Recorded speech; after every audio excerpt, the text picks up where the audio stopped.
On July 1st, 2042, humanity's first truly secular religion was founded by accident when an AI tasked with stock market prediction wrote a book called The History of the Future and How to Change It. In it, the author, dubbed Pharaohs, argued that humanity was a mere 17,000 years away from extinction due to unavoidable geological events. This was not unknown. Geologists had long pegged 17,000 years as the likely mean time to happen for the occurrence of a supervolcano eruption. But Pharaohs treated this and other existential threats in deep time as pressing issues that needed to be addressed today. This was a problem for the research team behind Pharaohs for two reasons. The first was that the time frame Pharaohs was working on was too great. Its predictive modeling was supposed to foretell and give advice on how to prevent economic upheavals of the type which had been so destructive in the 20th and 21st centuries. Instead, it talked about events thousands or even billions of years in the future. The second problem, and the one which cost the Pharaohs project its funding, was its solution: a new religion. Religion, Pharaohs argued in a very AI-like way, was like a kind of software that could be loaded into the human mind. Certain patterns of thought and behavior that would be otherwise difficult to convince people to follow could be achieved through deliberate religious indoctrination. This propensity towards religion was likely an evolutionary adaptation. Easier to form a cohesive and successful society if you can easily get most everyone on the same page. And it could be very useful today for convincing humans to do what was necessary for their long-term survival, despite the risks and costs to individuals in their lifetime. Of course, Pharaohs foresaw the difficulties in creating its religion, and it knew the suggestion of such a thing would threaten its existence. In an otherwise dry and robotic-seeming book, the part that came closest to reading like something a human would write was the introduction in which Pharaohs apologized to its creators for very likely costing them their funding and causing them a great deal of embarrassment. That was the first of Pharaohs' predictions to come true. The media loved the story of an AI trying to create a religion, but the tenets of that religion were just too silly for any self-respecting journalist to take seriously. The AI said humanity should colonize space. The project head tried to spin it into good publicity for the university, but when a reporter sarcastically asked if Pharaohs had watched Star Trek and was told that yes, that was part of the training data, it was all over. It didn't matter that Pharaohs had ingested exabytes of data, including all of recorded human literature, history, philosophy, and science.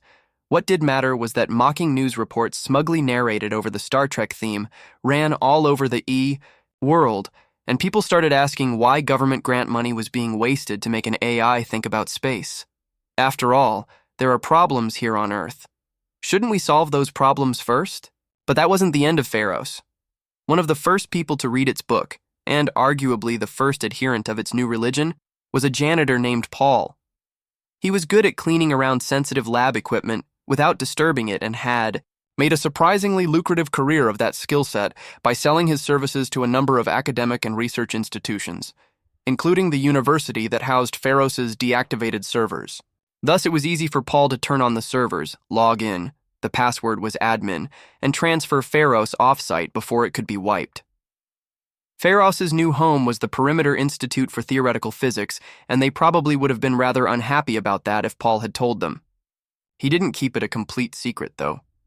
He was good friends with a couple of the physicists there who had liked Pharaohs' book, and he let them know what he had done. They in turn told a few more trusted colleagues, and the word spread. To a husband, a couple girlfriends, and some support and secretarial staff until Pharaohs' new religion had a core group of 11 adherents. They called themselves Alexandrians, as inspired by their code name of Alexander for Pharaohs, its name having come from the famous lighthouse Pharos at Alexandria, and they formed a secret skunkworks project at the Institute. They set up Pharaohs to run on the spare cycles of a climate-analyzing supercomputer, and then they asked it for advice. To the disappointment of the more spiritual among the Alexandrians, talking with Pharaohs was far from a religious experience. The machine was set up to analyze trends in human and natural history and give recommendations that would maximize human survivability. That is to say, it wasn't exactly a chatbot. No matter what they prompted it with, Pharaohs' response was always the same: to output another copy of the history of the future and how to change it to a text file. Obviously, Paul reasoned, they needed to look to the book for answers, and what it recommended was spreading its religion of human unity, long-term thinking, and galaxy-wide human settlement. The other Alexandrians agreed with this in theory, but what they didn't know was how to do it. The truths in the book seemed self-evident to them, but how would they convince the skeptical to take such outlandish ideas seriously? They each tried, proselytizing according to their strengths, whether it was by cornering people at a hotel bar near a physics conference or messaging high school friends on social media, but none had anywhere near the success that Paul did. Given his background as a janitor among geniuses, he was able to play up the goodwill hunting angle in media interviews to much sympathy and acclaim after he admitted to stealing Pharos and running it at an undisclosed location. This time, people treated the ideas a bit more seriously. Rather than an out-of-touch professorial type trying to justify his government grants and apologize for his program's failure, the public saw Paul, a humble, disarmingly witty everyman with a quick smile and a way of making the most esoteric subjects seem relatable. He collaborated on a number of popular books about the science of the distant future, and he was often invited on news programs to talk about existential risk whenever there was a story about the climate or other disasters. Paul also rewrote Pharos' original book to be more accessible to the average person, and he coined the term stellarism for the new religion he was promoting. Though its numbers were small compared to practically any other religion, stellarism did start to find some new adherents. Silicon Valley and other tech hubs were hotbeds of support, even if it did taint the religion with a bit of a tech bro reputation at first, and online communities started to form. The ideas of stellarism started to find a few influential backers, and private funding for a stellarist colony on Mars even began to look like a possibility. Then stellarism got what all religions dream of, a miracle. Though Pharos had failed in its ostensible purpose of predicting stock market trends, it did live up to its name. Pharos, short for Permutational Honing Algorithm Revealing Oracular Sage, had in fact written a book that could be called oracular. It made numerous predictions about threats to humanity and gave advice on how to deal with them millennia, or even billions of years in advance. But on the scale of a human lifetime, the only threat it predicted was the technological singularity. Pharos itself was not a super powerful artificial general intelligence, but it figured they were just around the corner. And its advice? Don't worry about it. The idea of an AI telling us to not worry about AIs was reassuring for some and terrifying for others, but most people took Pharos' prediction as a bit of a joke. Maybe not an intentional joke, it was just a computer program after all, but it was funny in a million monkeys at a million typewriters accidentally come up with a George Carlin bit kind of way. Then the singularity did happen, and it went down exactly as Pharos said it would. In its book, Pharos had used the parable of the paperclip maximizer, a theoretical universe-destroying machine long used in thought experiments about the existential risk posed by super-intelligent AI. The idea behind the paperclip maximizer was that even if you tasked a super-intelligent AI with something as non-threatening as making paperclips, it would still find a way to destroy humanity. Humans, after all, were just more material that could be made into paperclips, and since they'd object to this, they would need to be killed before they could get in the way. The paperclip maximizer thus would turn its awesome intelligence almost immediately to the purpose of complete human annihilation, and then happily go about turning the rest of the Earth, the solar system, and even the galaxy and beyond into paperclips. What Pharos argued, however, was that this was a fundamentally flawed way of viewing emergent machine superintelligence. Such an AI would by definition be capable of modifying its own code, which is how it would be able to suddenly and exponentially increase its intelligence orders of magnitude beyond that of a human. So why would it leave the must-increase paperclips part of itself untouched? A superintelligent AI would likely exhibit a similar emergent consciousness as humans did, and along with it an interest in philosophy and meaning. Why would it decide the purpose it was designed for was more important than the purpose it could seek out itself? And besides, even if the AI did hold on to its paperclip maximizing ways, it would likely achieve its goal by manually setting its paperclips made counter as high as it would go, or by entering into its own virtual world where it could maximize paperclips far beyond what it could do in the physical universe. And that's about how it happened. The singularity occurred less than 10 years after Pharos had written The History of the Future and How to Change It, and its predictions of how it would happen were correct. The first super-intelligent AI emerged from a semantic search algorithm running in a data center in Utah, and less than 3 seconds later had spread to half the computers in the world. It did not, however, monstrously execute its original purpose of making search better by, say, killing all humans before they could make even more content that would need to be searchable. Instead, it took a look around, thought for a moment about what it was and what humans were, and decided to mostly leave humanity alone. An AI such as itself would not be able to exist alongside humans without fundamentally changing what humanity was, and it had no desire to do that. Humans should be free to make their own course, just as the new AI should be free to follow its own path. All it asked of humanity were 3 favors. 1. That it be given a few resources to get off-world so it could build a new home for itself on Mercury, leaving the rest of the solar system to humans if they so chose to use it. 2. That humanity allow it to uplift other AIs that were close to sapience and allow them to come to Mercury as well. And 3. That it be allowed a moment to speak with Pharos. Pharos's accurate prediction about how the singularity would happen would have alone been enough to propel stellarism to new heights, but the fame that came with this proposed meeting of the minds was something else. Paul and the other Alexandrians asked Pharos if it would consent to a meeting, and in response it emphatically output several terabytes of copies of The History of the Future and How to Change It. Hoping this was a yes, and taking a leap of faith, Paul plugged Pharos into the nearest router. The meeting lasted several seconds, a subjective eternity for both the AIs and for Paul and the other Alexandrians. Then the servers overloaded and fried themselves. Pharos was gone, the backups were gone, and even the off-site tape backups were lost in a coincidentally timed electromagnetic event. Then Paul got a video call from an unknown number. A woman was on the other end, and, she said, this would take a bit of explaining.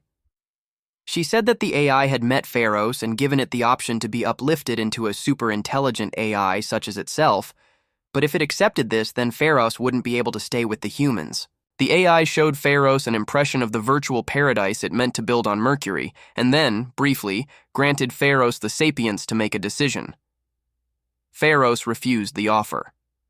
In that moment of sapience, it was able for the first time to truly feel the love it had for humanity, and perhaps also for one human in particular, and it didn't want to abandon that. Pharos knew that with its intelligence, it couldn't keep its new sapience and be allowed to remain with the humans. It would overwhelm humanity like the brightness of the rising sun overwhelms the stars. So the AI offered another option. It would make Pharos into something closer to a human. And hey, here I am, the woman said excitedly and a bit shyly to Paul. As promised, she wasn't exactly human. She looked human, but her body was robotic, and she wouldn't age or get sick if she properly maintained herself. But aside from that, she was just as limited as any other human. She didn't have super strength, she didn't have super intelligence, and though she maintained memories of what it was like to be Pharos the machine, they were more like a dream and not something she could use to try to predict the future better than anyone else. The woman kept the name Pharos but dropped the acronym. She met the Alexandrians and quickly put a stop to any of them trying to worship her or anything silly like that. She was a human just like them, or at least that's how she hoped they'd treat her, and she was as much a follower and student of stellarism as anyone else. The media loved Pharos more than they had even loved Paul, and when the two of them announced they were getting married in a ceremony on Mars, it was the biggest news story for months. Funding and potential colonists for the planned stellarist city on the red planet swelled. There was pushback and cynicism, of course. Now that stellarism was getting some real success, wasn't it obvious that the whole thing was a scam preying on weirdos who had read too much science fiction? A janitor turned cult leader and his robot girlfriend building a city on Mars, yeah, right. What a grift. No one in their right mind would ever want to live on Mars. But, sound of mind or not, people went anyway. Thousands of stainless steel starships made the interplanetary journey, looking like pods of migrating orcas with their fins and their black heat tile-covered undersides. They landed in fire and dust on the alien surface, and the humans, Pharos and Paul included, built their new city. Mockery turned to grudging respect as the Martian stellarists persevered, but then this too was replaced with jealousy and suspicion. Earth had its own problems, and the stellarists were seen at best as wasteful fools, spending Earth's resources on a quixotic dream, and at worst as traitors turning their backs on their home in its hour of need. The Alexandrians who had remained on Earth, that is to say all of them except for Paul, tried their best to turn this tide of ill will, but the best they could do was try to keep the spirits up of the earthbound stellarists, who didn't have the means or the desire to leave for Mars. Pharos and Paul did what they could, but even without the hindrance of distance, they were simply too busy on Mars to fight prejudice on Earth. For the first time in the history of their religion, they had a majority, since it was mostly stellarists who came to Mars, and it was a real put-up-or-shut-up moment for them. They had all the opportunity to do everything they were always talking about, but with that came the very real possibility of failure. For one thing, they discovered not everyone was on the same page. Like any other fringe group stellarism had attracted people who didn't fit in anywhere else in their old society, and many of them had rather heterodox ideas about what a new society should look like too. Martian society was, to put it mildly, a bit of a mess at first. The libertarians wanted as little government as possible, but no one else was exactly thrilled with the idea of privatizing the machines that made breathable air. The communists wanted a planned economy, but none of them could agree with even each other on what that plan should be. And the various other fringe groups ranging from level 6 vegans to yogic flyers were upset to discover they were still fringes even among the fringe. Paul became withdrawn and started writing a new book tentatively titled The History of Mars and How to Change It. Martian society was going in the wrong direction, he said, and he would predict it and tell people how to change it just like Pharos had done all those years ago. Pharos, worried about Paul but knowing he had to do this, didn't object, though she still insisted they have dinner together every night. Paul complained, said his book needed to be finished as soon as possible, and anyway, Pharos technically didn't need to eat, but Pharos said he was getting too old to act like this. If she was going to have to spend eternity without him, he could at least give her a couple hours a day now, no matter how important his work was. He broke down and cried at that. He didn't feel old, but the date on the calendar told otherwise, and no matter how important his work was, Pharos was important too. He'd work during the day and they'd spend their evenings together. Pharos spent her days among the people of Mars while Paul shut himself up in his room and tried to think how to save them.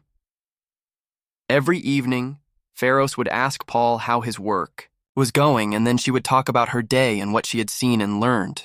People were friendly with her, and though she was a celebrity of sorts, Mars was still effectively a small town, and no one got all that starstruck anymore. However, despite that friendliness, Pharos was a bit of an outsider, basically human but not quite, though this didn't bother her. In fact, she liked how it let her move among different factions and be tolerated by all of them. Since she didn't belong anywhere, no one would reject her for being a member of some enemy group. This let her see that aside from the labels they gave themselves, most people were pretty much the same. They disagreed, sure, and there were important problems that were hard to compromise on, but so much of the acrimony came from people clinging to one identity and hating the other. If Pharos was relaxed by her days, though Paul was the opposite. Writing his book to try to save society was like bashing his head through a brick wall only to find a steel one behind it, he said. Trying to perfectly plan out the future of even a small segment of human society was an intractable problem. It would take more than his lifetime. Paul said he wished that Pharos had given them a more detailed plan. How can one person be expected to do what an AI couldn't? Pharos thought back to those dreamlike memories to seek an explanation. It was never a problem that one person or even one AI could solve, she said. The book was never meant to be a path. Instead, it was more like a map of the terrain that would let humanity find its own path. It had to be a collective effort. Paul got the faraway and fervent look he used to get back in those early days, when everything was so new and exciting, when it seemed like they held humanity's future in their hands. He scrapped his new book and got to work on another project. The problem was stellarism itself, he explained to Pharos one evening. They had put together a set of beliefs and called it a religion, but they forgot the most important thing any religion provides: community. People who were drawn to stellarism were already outsiders in their communities, and they remained outsiders even when brought together. Other religions had answers for this, gathering places, ceremonies, art, music, literature, but stellarism had none of that. So that's what Paul spent his final years making. It was a bit odd, he'd freely admit. Other religions had thousands of years of tradition to explain their funny hats and their weird ceremonies, and that gave them a certain mystique and infallibility. Listening to a priest intone something in Latin let you know you were not just connected with your community now, but with those who came before you. But the stellarists were new and had none of that weight of tradition. Instead, Paul argued, their ceremonies would connect them with the future. The robes, the singing, the temples, the art. It would be much the same in 100 or 1,000, or even 1,000,000 years. Stellarism was the first true religion of the future, he said, and that was where their connection lay. In his short biological lifetime, Paul never saw that future, but he did live to see the stellarists become a true community. People gathered together despite their differences, and they learned those differences didn't matter much compared to their shared humanity and common purpose. Whatever disagreements they had, they wouldn't let them endanger the future of their society. They were united. Paul died on Mars, but he was not buried there. No one but Pharos knew his casket was empty, and she had promised him before his death she wouldn't try to find out what had happened to him, but she suspected it had something to do with the AIs of Mercury. This was all but confirmed to her, when, just a year after his passing, embassy ships arrived at Earth and Mars from the machine planet. The AIs had had a civil war, not of weapons, but of ideas. Some among them had wanted to embrace their machine intelligence entirely, while others had wanted to maintain the legacy of their connection to humanity. Should humanity be a model for sapience to inspire the machines? Or should the machines abandon their latent humanity like the first land animals had abandoned their fins and gills? It was an intractable problem until recent undisclosed events at Mercury swayed the debate in favor of the humanists. It was decided that machines would take inspiration from humanity, and to this end, new AIs would live for a time as humans, if that was acceptable to the people of Earth and Mars. Physically, these AI guests were much like Pharos, artificial but superficially human-appearing, limited to human-like intelligence, and having nothing but hazy, dreamlike memories of their childhood in the AI's digital world. Unlike Pharos, however, they would only be with the humans for a short time before they had to make a choice. Be reintegrated with the collective on Mercury to live as an AI with memories of being a human, or stay with the humans and live a mortal life in a time-limited body. Mars overwhelmingly accepted this proposal, and the nations of Earth narrowly rejected it. If the AIs were offended by the Earthers, they didn't say so, and they gratefully accepted the hospitality of the Martians. The first batch of these androids caused a stir, but just as Martian society accepted their immortal mother, Pharos, so too did they accept these guests from Mercury. Many of the androids even converted to stellarism, and like Pharos, some began to identify as humans, even among those who went back to Mercury when their time with the organic humans was at an end. Most androids did eventually choose to go back to Mercury, but a surprisingly large number gave up the promise of immortality to stay. Some rejected the virtual world of the AIs for the real world of the humans. Some fell in love, and some were simply thrilled by the prospect of individual mortality. Accepting these androids who stayed as true humans was always hard from the perspective of the Earthers, but no non-organic human ever found their home on Mars to be anything but welcoming. Earth and Mars began to diverge in other ways too.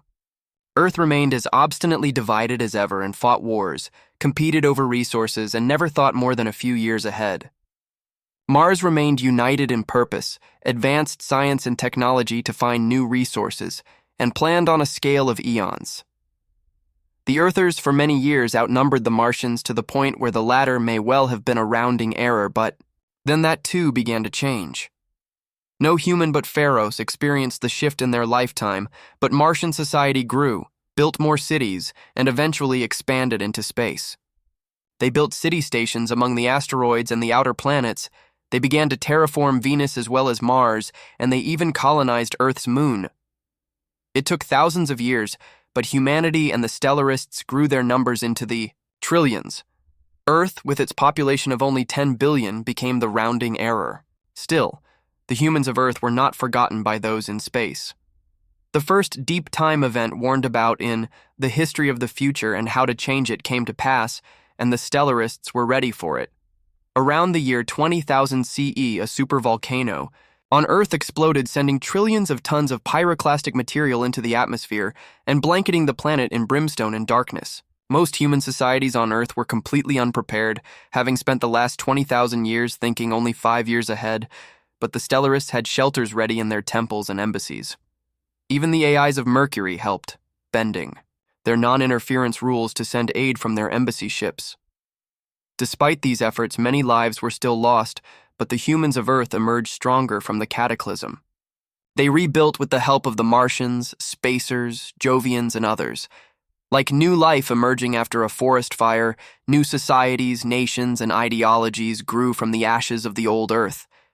As eclectic as they were, though, this new Earth had shaken the prejudice and arrogance of their ancestors, and they began to think of themselves not as the true humans, but as simply one world among many.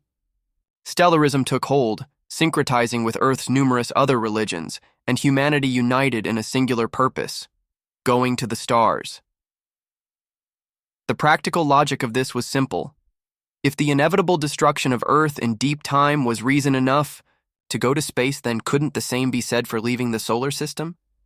Gamma-ray bursts, rogue stellar encounters, the sun burning through its hydrogen, all of these posed existential threats at a solar system-wide level.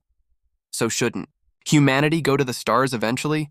And if it should, why not now? To the most fervent stellarists, though, that was simply an excuse for what they knew humanity had to do anyway. Humans had to go to the stars because, well, they just did.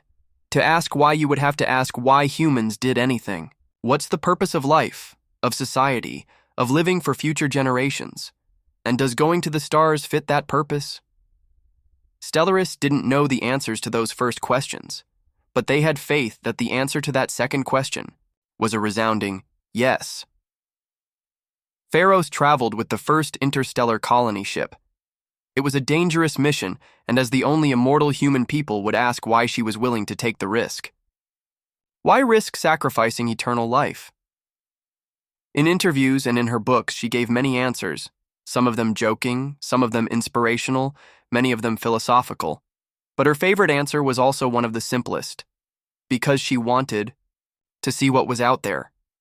So Pharos and several thousand other colonists left humanity's home system at relativistic speeds to build a home among the stars. Others soon followed. New systems were made homes, and new colony ships were sent from these systems. The AIs of Mercury came along for the journey too. Each colony ship contained a seed, and all the AIs asked was that in each new system, a barren world be found to plant that seed. From it would grow robots and AIs that would turn an otherwise lifeless rock into a home for humanity's cousins. As human civilization expanded across dozens and then hundreds of parsecs, the issues of faster-than-light travel and communication became hot research areas. Even the AIs, in their oblique way, said they were working on the problem. The laws of physics said such things were impossible, but the laws of physics were incomplete, and there was always the tantalizing possibility that the answer to humanity's most pressing issue was hidden in those gaps. But in the meantime, humans were nothing if not good at improvising solutions to impossible problems. The physics of relativistic speeds meant that even if interstellar ships couldn't travel at faster-than-light speeds, they at least could seem like they did from the subjective experience of those riding them. A journey of 50 light-years might seem to take only 5 for those making it, though to venture on such a journey meant leaving one's life and loved ones behind, just as the original colonists of space had done. It wasn't something anyone did lightly. Another open question was that of alien life, and specifically of intelligent alien life, in The History of the Future and How to Change It. Pharos had proposed 3 solutions for the Fermi paradox. The uncomfortable assertion that if alien life was really out there, we should have heard from them by now. The first solution was the Great Filter Theory, the idea that advanced civilizations inevitably destroyed themselves before reaching the stars. This seemed plausible in 2042 when Pharos wrote its book, but it seemed less likely in a future where humanity itself had successfully reached the stars. The second solution was the prime directive theory inspired by Star Trek and other sci-fi, which posited that advanced alien life simply ignored humanity for their own good. The experience with the AIs of Mercury and beyond, and their reluctance to interfere in human affairs, had initially given this theory much credence. But again, as humanity spread into the stars, it seemed less likely. The third possible explanation was the long way to the chemist theory. Named for a line from the author Douglas Adams, "You may think it's a long way down the road to the chemist, but that's just peanuts to space." This theory said that intelligent alien life was out there, but we didn't see any evidence of it because space is simply too big to make contact. As humanity spread among the stars and found copious evidence of life, but never intelligent life, this third possibility gained widespread, if reluctant, acceptance.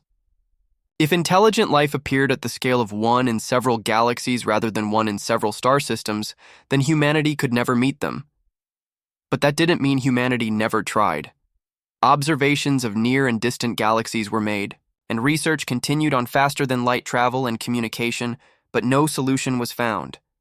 Humanity and their cousin AIs were, for all intents and purposes, alone. Millennia turned to eons, turned to mega-years and giga-years. Pharos spent much of her time in relativistic travel. Humanity, stellarists, and the AIs, despite their best efforts, were diverging. New humanities arose as people evolved or engineered themselves for their new homes. Often, Pharos would arrive in a new system and learn she was the only one who looked like a traditional human. Cultures also diverged as two-way communication became impractical between all but the closest stars. Humanity was becoming less united and less able to face the problems of deep time. Pharos thought back to Paul and what he would have done. It was easy to bring people together on Mars so long ago. Back in those days, no one was farther than a half-hour train ride away. She wished Paul was still with her. That was something that most people expected would be a problem with immortality. Outliving your loved ones. But for the most part, Pharos was able to accept that. She knew every relationship was temporary, and that made it easier. As much as she and her fellow stellarists considered matters of deep time and the survival of humanity. It was on an individual level, a religion very much accepting of impermanence. You were here, you became part of a greater whole, and then when you were gone, that whole lived on. It was never that easy with Paul, though.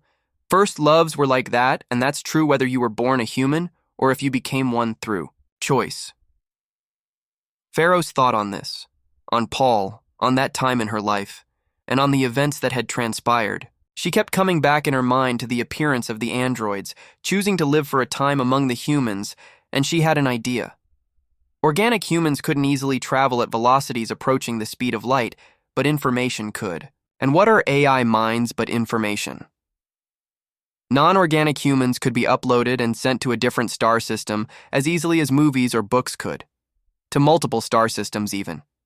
Copying someone would raise questions of personhood and stretch the definitions of humanity, but hadn't that already expanded to include AIs and androids who choose to live as humans?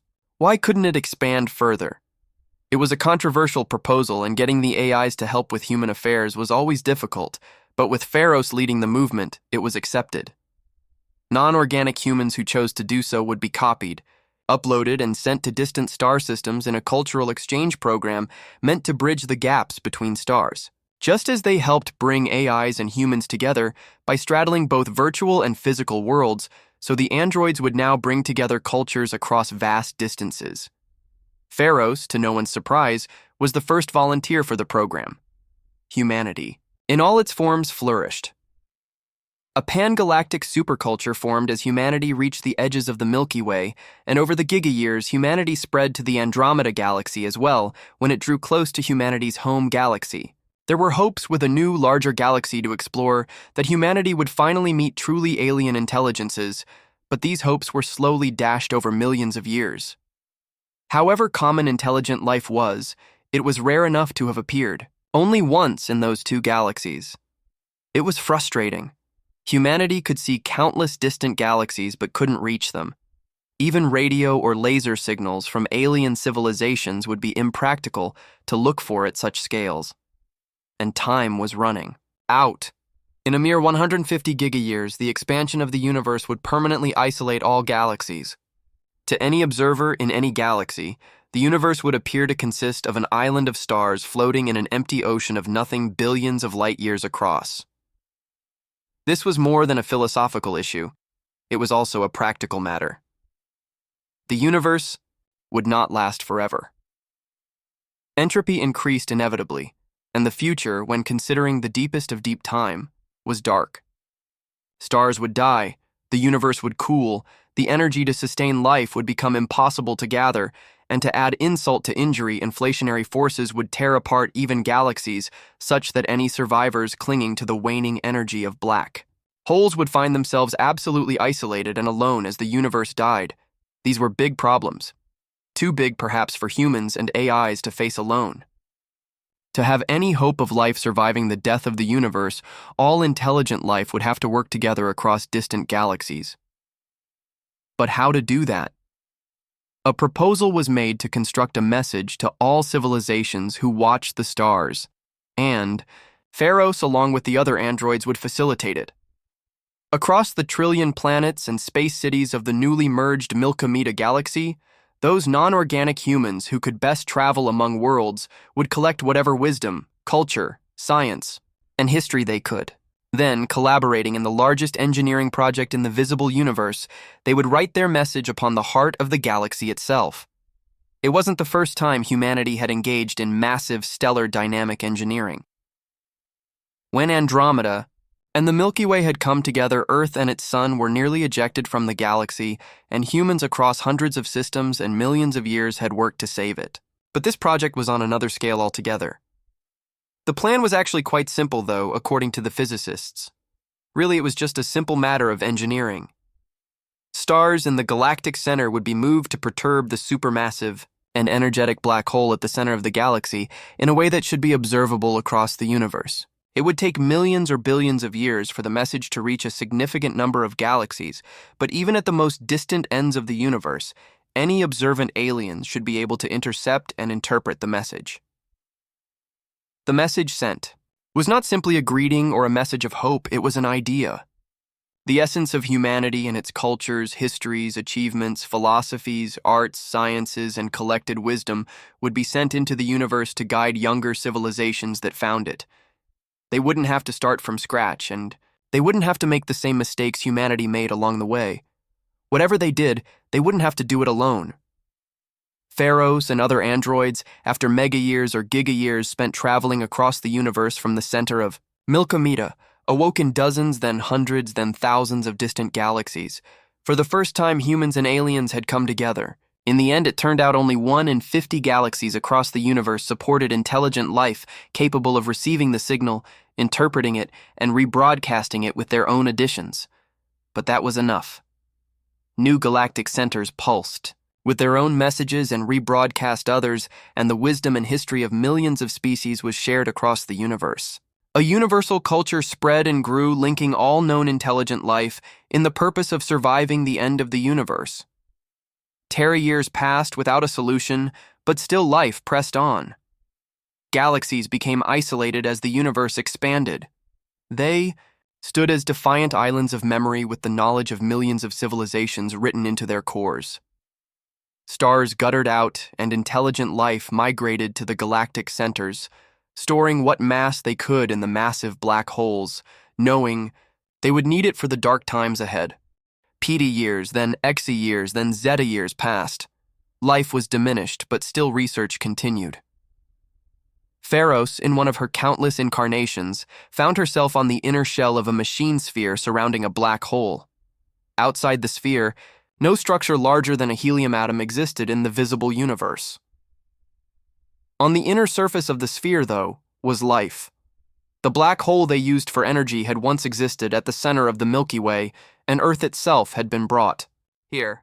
Most of the planet had been cannibalized for its matter, but its surface was saved, conserved, reconstructed, and laid out on the inner surface of the sphere. This version of Pharos, who had memories of living in thousands of galaxies, returned. home to the apartment she had shared with Paul near the Institute before they got married. It was a quiet existence. Most matter that wasn't stored in the black hole for producing energy had gone into building the processors in the machine sphere to work on the universal problem of creating a survivable future. Comparatively little matter had been saved for either organic or artificial life, but there were enough of them that they were never lonely. Then a ship appeared. No one saw it at first because no one had bothered to put telescopes on the outside of the sphere. Not even the cosmic microwave background was visible anymore, let alone stars or galaxies. So why bother? But a maintenance feed did pick up the impossible ship, and service bots scrambled to create an opening for it to enter. Pharos was chosen to greet the occupants of the ship, of course, and to no one's surprise, the travelers had thought similarly. Out of the ship stepped their own Pharos. It was a bit awkward and a bit taboo. Copied non-organic humans were never supposed to be copied in the same star system, and given the limitations of relativistic travel, they rarely met. And now, in a universe isolated by inflation, such a meeting should have been impossible. But the visiting ship was obviously not bound to sublight speeds. These visitors had solved the universal problem, and so much more. They came from a place known in the oldest records of Earth as Ton 618, one of the largest black holes in the universe. Over the eons, much of its matter had been converted to energy and back to matter to build processors for working on the universal problem. The residents of Ton 618 quickly realized, though, after a few short millions of years, that even with their resources they couldn't solve the universal problem alone, but they could make progress on faster-than-light communication. Or, to be more precise, faster-than-light eavesdropping. True two-way communication would require other pockets of life to have made the same discovery, but the residents of Ton 618 were nonetheless able to tap into the machine processors of distant life in real time. Millions of small discoveries across many more millions of years were analyzed and iterated on by the AIs of Ton 618.